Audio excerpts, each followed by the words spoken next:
இந்த அக்ரெசிவான ஒரு பேட்டிங் ஆடுறீங்களே அதுதான் உங்களுக்கு இன்றைக்கி ஆப்பிடிச்சுதா அப்படின்ற கேள்வியை லைட்டாக போட்டு பார்த்துக்கிறாங்க பென் ஸ்டோக்ஸ் கிட்ட. அதுக்கு அவருடைய பதில் என்னன்றதை பார்க்க போகிறோம். Boys and girls and my dear பிடிச்சி ஹை ஃப்ரம் பாலா. முதல் டெஸ்ட் மேட்ச் ஆரம்பிச்சதுலேருந்துங்க we are man enough to say we have been அவுட் பிளேடுங்க.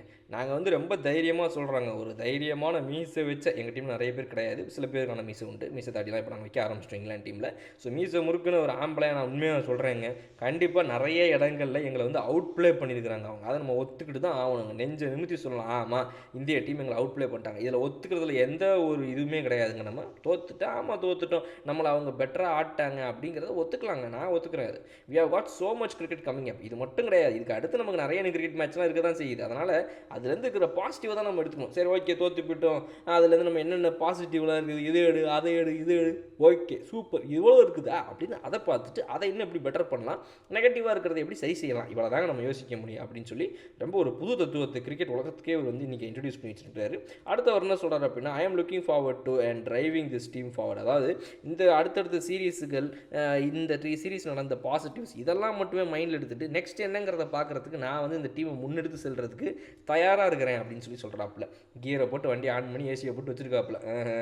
தேர் have been small moments when we have not been able to wrestle momentum back. அதாவது சில இடங்கள் நீங்கள் இந்த series முழுக்க பார்த்தீங்க அப்படின்னா சின்ன சின்ன மொமெண்ட்ஸ் இருந்துச்சு. அங்கெல்லாம் வந்து பார்த்தீங்கன்னா நம்மளை அவங்க அடுத்து ப்ரெஷரில் போடும்போது அங்கேருந்து சண்டை போட்டு எகிரி குதிச்சு மேலே வந்து அவங்களுக்கு மேலே என்ன அப்படின்னு சொல்லி இந்த அதாவது பின்ஃபால் போட போகும்போது டக்குன்னு தட்டுறது, ஸ்மாக் அடிக்க போகும்போது ரிவர்ஸ் ஸ்மாக் போடுற அந்த மாதிரி ஆப்பர்ச்சுனிட்டிலாம் எங்களுக்கு இருந்துச்சு. பட் அந்த ரிவர்ஸ் ஸ்மாக் எல்லாத்தையும் நாங்கள் தப்பாக ராங் டைமில் அமுக்குனதுனால எங்களுக்கு ரிவர்ஸ் பேக் எதுவுமே கிடைக்காம போயிடுச்சு.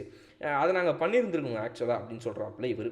அடுத்தவர் என்ன சொல்கிறாப்புல, it's about trying to understand those moments and be a bit more relentless.